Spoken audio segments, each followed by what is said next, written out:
श्रीमद् करुणा सागर महाराज की कैवल धाम की जय। श्री रवि जी महाराज।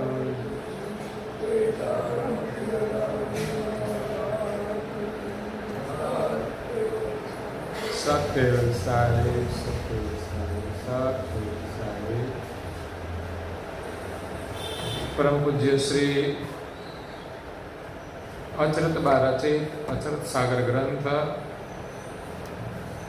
परम गुरु नाम निर्णित को सकृत सिद्धांत स्कंद 11वां चौपाई नंबर है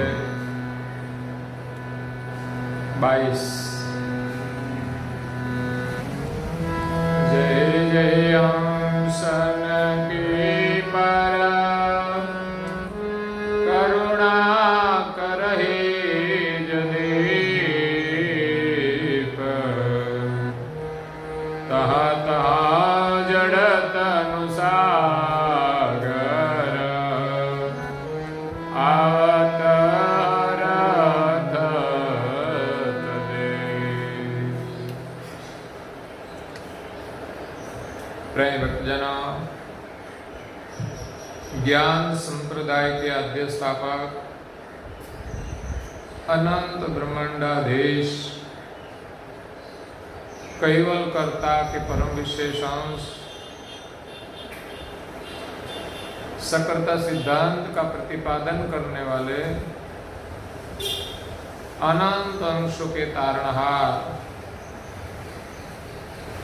महान समर्थ परम श्रेष्ठ परम विभूतिवान परम दयालु परम कृपा निधि सर्वज्ञ दिव्य परम गुरु श्रीमद् करुणा सागर जी महाराज की कृपा पात्र परम पूज्य परम उपासक परम विदुषी श्री अचरत परम गुरु श्रीमद् करुणा सागर महाराज की कृपा से जगत के जिज्ञासु और मुमुक्षु अंशों को ज्ञान बोध उपदेश देते हुए अचरत सागर के 11वें स्कंद में परम गुरु जी का जो करुणा सागर नाम है,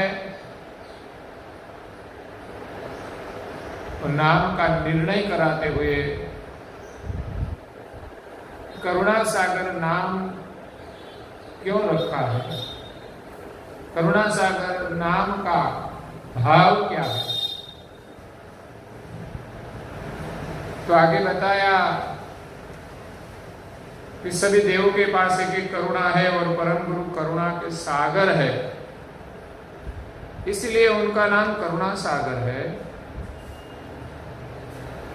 और दूसरा विवेचन किया कि परम गुरु परम उपकारी है, जगत के अंशों जगत कर्ता से जो विमुख हुए हैं और अपने को भूल गए हैं, इसीलिए सर्जनहार का संदेश देने के लिए जगत के जीवों पर करुणा करके परम विशेष अंश करुणा के रूप है और जीवों पर करुणा करने के लिए उसने जो दिव्य देह धारण किया है वो सागर रूप है, और दोनों मिलके करुणा सागर नाम संबोधन किया है। जेहि जेहि अंशन की पर करुणा करहि जदे, जो जो अंश की पर परम गुरु ने जो करुणा की, चाहे देवलोक में हो या पृथ्वी पर 7 द्वीप में जहां जहां विचरण किया और जो जो अंश पर उसने करुणा की, तहां तहां जड़ तनु सागर। तो परम विशेष अंश करुणा की स्वरूप है, उनकी करुणा का प्रसाद जिसने दिया वहां उनका जो सागर रूप शरीर है आवत अर्थ तदेव, वो उसके काम में आता है। औरों को उपदेश देने के लिए, औरों का कल्याण करने के लिए उनका सागर रूप जो दिव्य देह है वो सभी का कल्याण करने के लिए उपयोगी होता है। किस प्रकार? तो पूज्य श्री अचरज बा कहते हैं, हे निमणा देखन नैन हे, सुनवा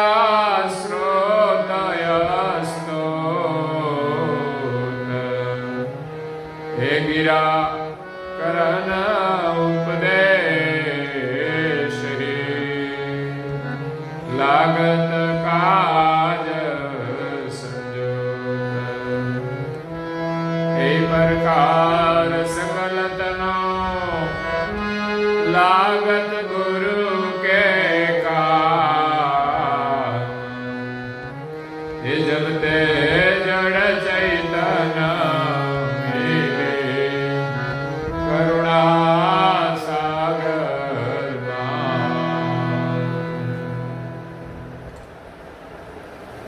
निमणा देखन नैन ही, दिव्य परम गुरु का जो दिव्य देह है सागर रूप, उपदेश के लिए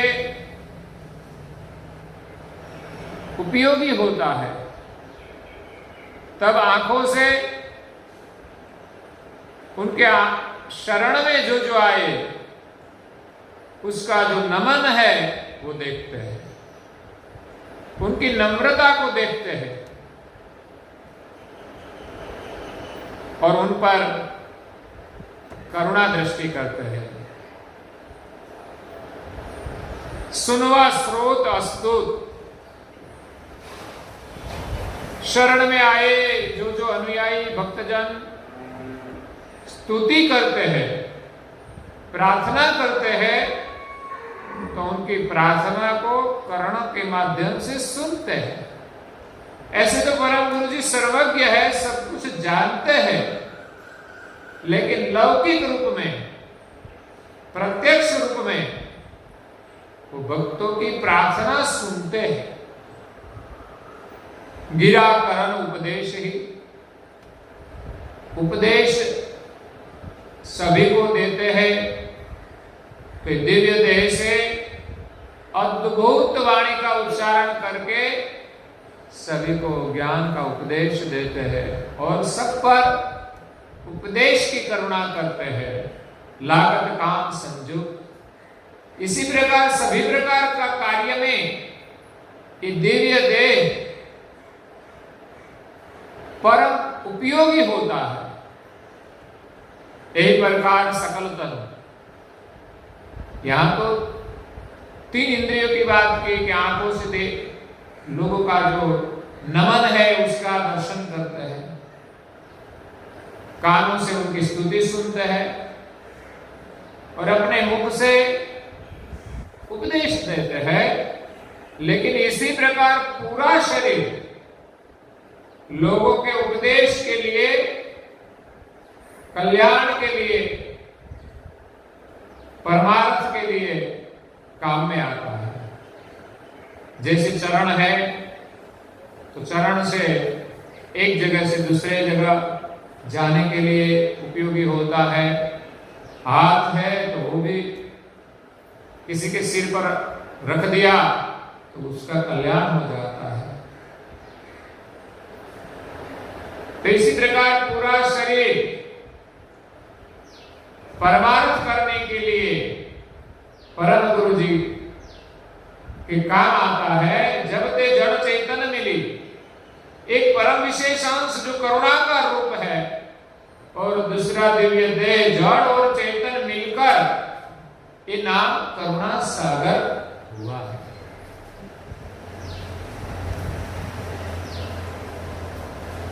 आगे पूज्य श्री अच्युत कहते हैं, करुणा तन गुरु परम के जड़ सागर तनु वेश, उभय को एकता मिली।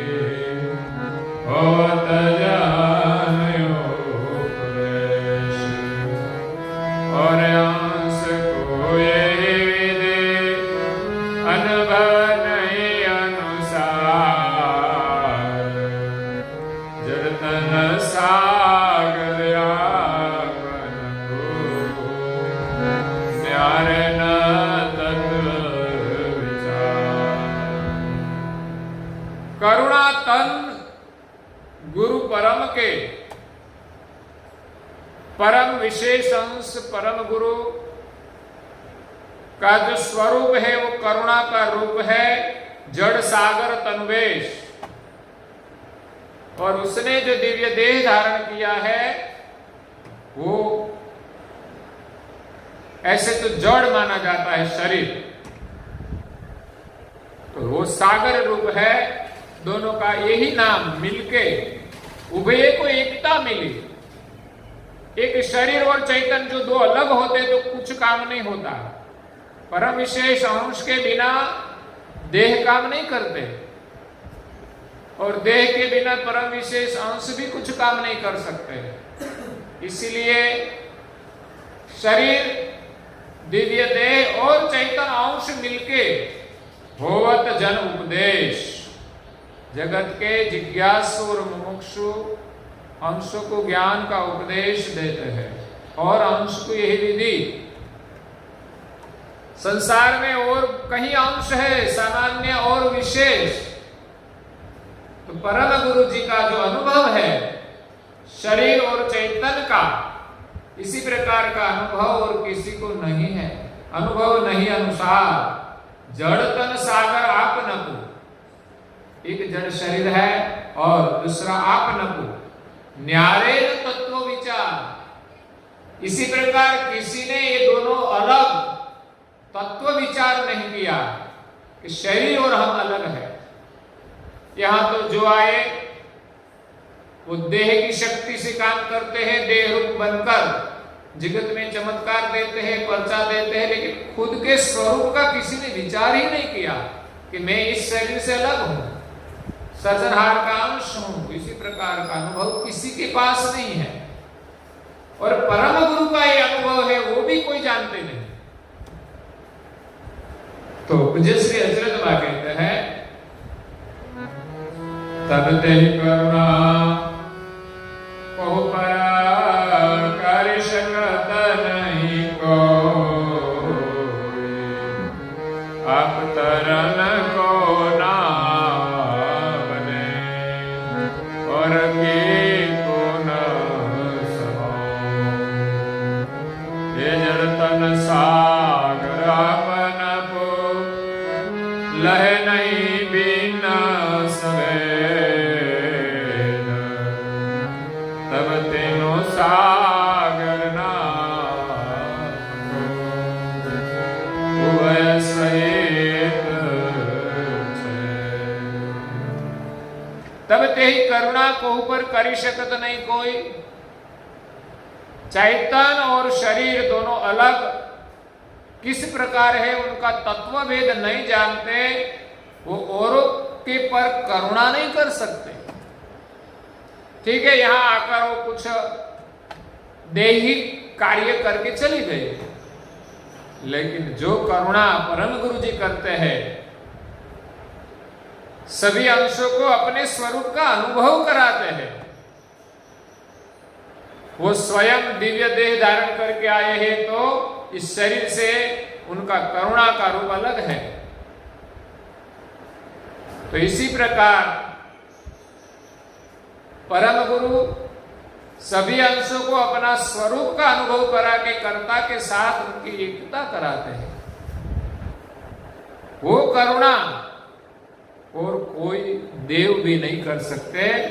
आप तरन को ना बने। संसार में जो अंश है शरीर के साथ जो कार्य करते हैं, जो अपने स्वरूप को नहीं जानते, अपने स्वरूप को इस शरीर से अलग नहीं जानते, वो खुद भी नहीं कर सकते, तो औरों को कैसे तार सके। जड़ तन सागर आपन को, जड़ शरीर और आपन को चैतन्य स्वरूप, लहे नहीं भिन्न सवे। वो दोनों का जो भेद है इस वो ठीक तरह से न जाने, सही रूप में न जाने सभे, तब तीन सागर नाम को उभय सहित उच्छे। तो ये सागर जो नाम है करुणा के साथ, वो उनके सिर पर नहीं लग सकते। परम गुरु के सिवा और किसी के सिर पर नहीं लगते, क्योंकि वो अपने स्वरूप को जानते नहीं। अंश और जड़ शरीर तो सब जगह मिला हुआ है, लेकिन सभी अंश इस शरीर से अपने को जानते नहीं, इसलिए वो दूसरे के पर करुणा नहीं कर सकते। जब ते करुणा सागर परम गुरु एक सोई, इसीलिए इस संसार में करुणा सागर सिर्फ एक सर्जनहार के परम विशेष अंश दिव्य परम गुरु कैवल वेत्ता एक ही है, और सकल सब अंश में करुणावंत न कोई। और संसार में सामान्य विशेष सभी प्रकार के अंश है, लेकिन इसमें करुणा के सागर कोई नहीं है। परम गुरु की जो करुणा है, उनके जैसी जो करुणा है, वो कोई नहीं कर सकते। यही परम गुरु नाम को निर्णित किए निराल। परम गुरु का एक करुणा सागर जो नाम है, इसी प्रकार निर्मल रूप से पूज्य श्री अचरत बा ने यहां निर्णय किया है। जही कहोन के सिर नहीं देखो दृष्ट विचार, ये करुणा सागर नाम और किसी के सिर पर नहीं लग सकता। कई लोग महापुरुषों के सिर पर जो कुछ किसी के पर दया करते हैं, करुणा भी करते हैं, लेकिन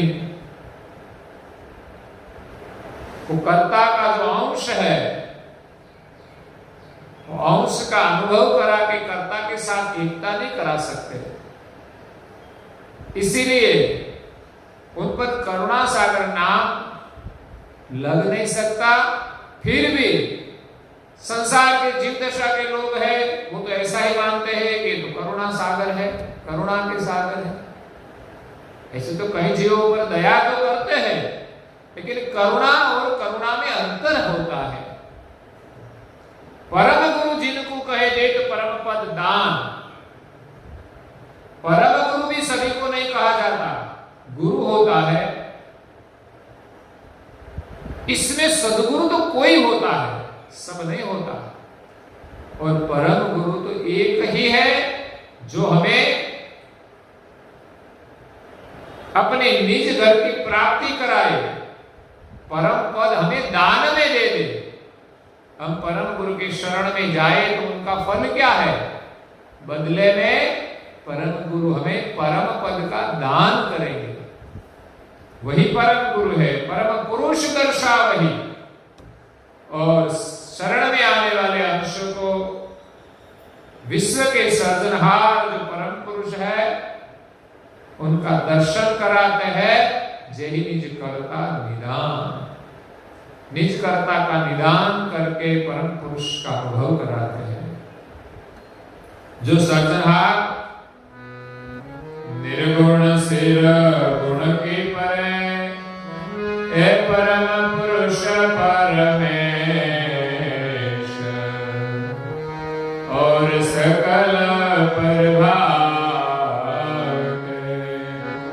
उपासक भवेश। परभाविक में सब बचे, जिनु जय दृढ़ विश्वास, पण निज करता सफलित सकल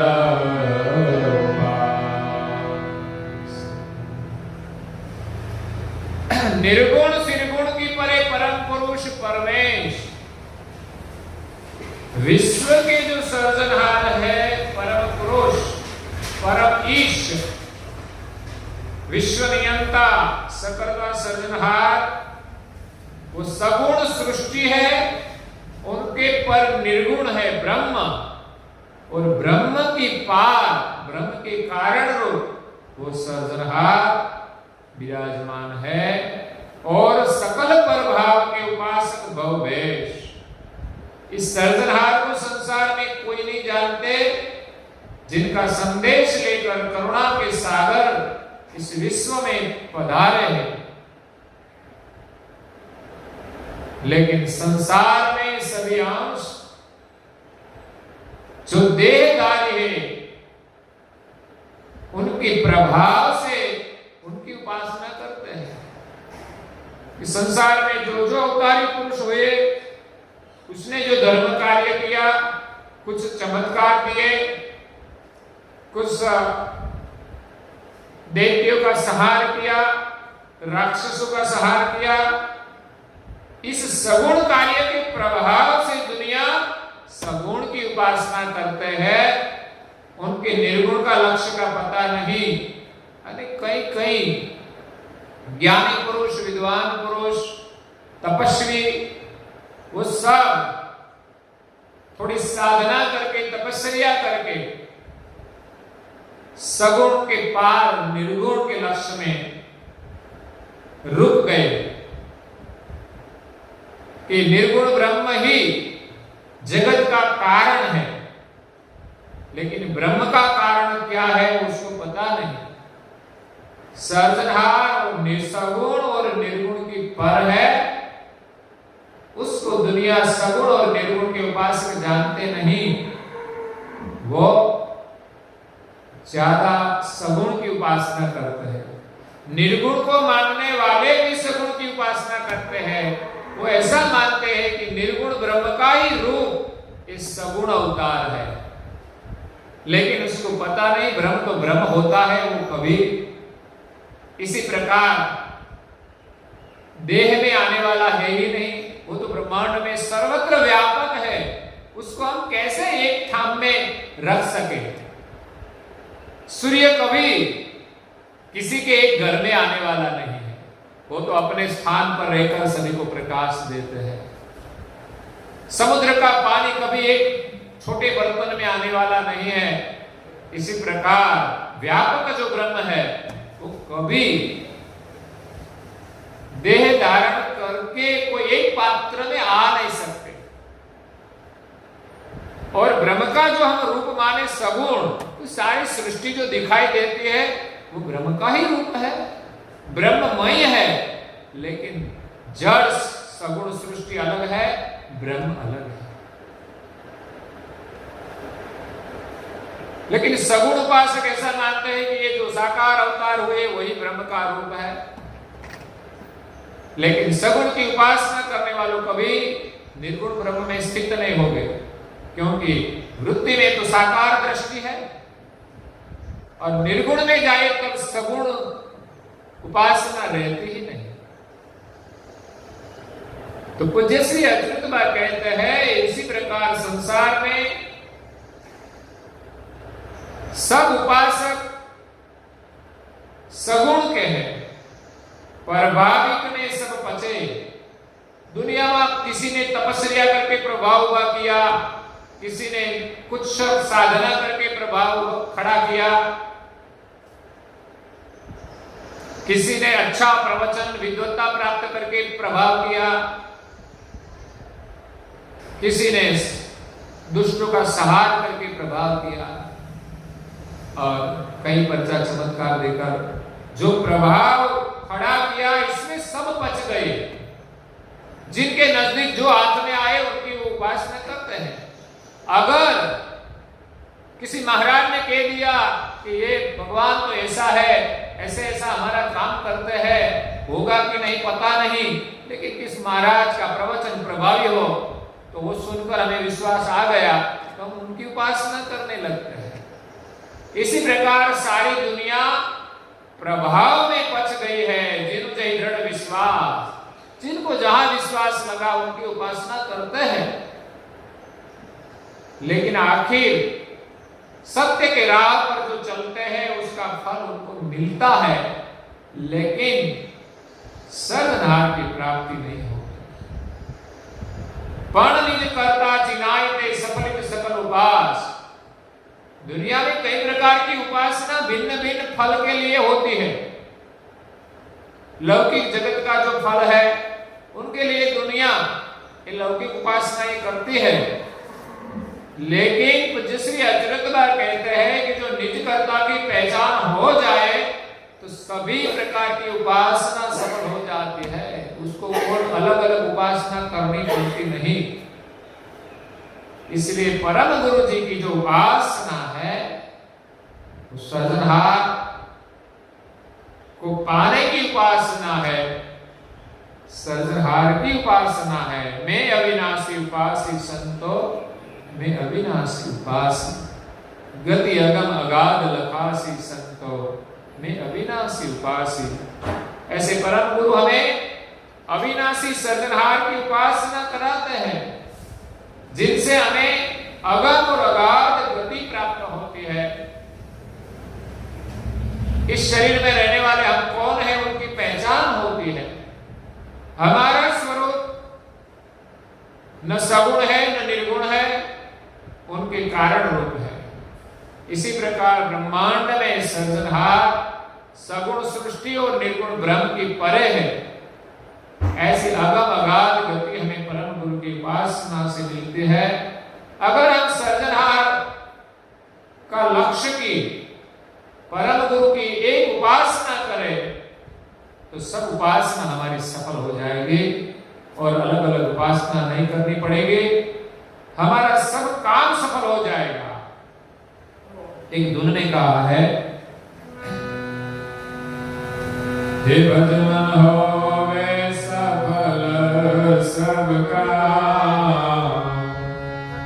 कैवल नाम सत कैवल।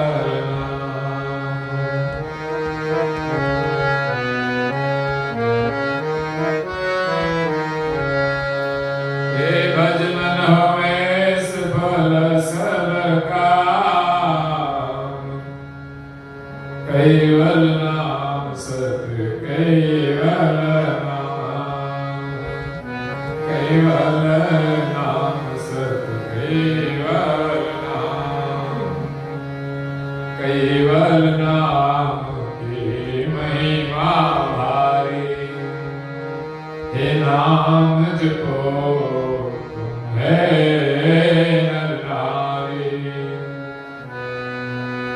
कैवल से पाओ अमर धाम, कैवल से पाओ अमर धाम, कैवल नाम सत कैवल नाम।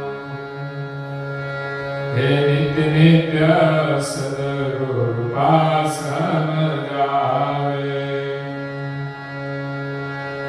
हे जीवन मोक्ष का फल हम पावे। हे सतगुरु चरणों में कोटि प्रणाम, सतगुरु चरणों में कोटि प्रणाम। हे कैवल नाम सत कैवल नाम, हे परम गुरु की शरण हम जावे, ज्ञान की हमें गुंज बताए। हे कैवल धाम में मिले विश्राम, कैवल धाम में मिले विश्राम। हे कैवल नाम सत कैवल नाम, हे कैवल नाम सत कैवल नाम। भजन होवे ये सफल सबका, भजन होवे सफल ये सबका। हे कैवल नाम सत कैवल नाम, कैवल नाम सत कैवल नाम, कैवल नाम सत कैवल नाम।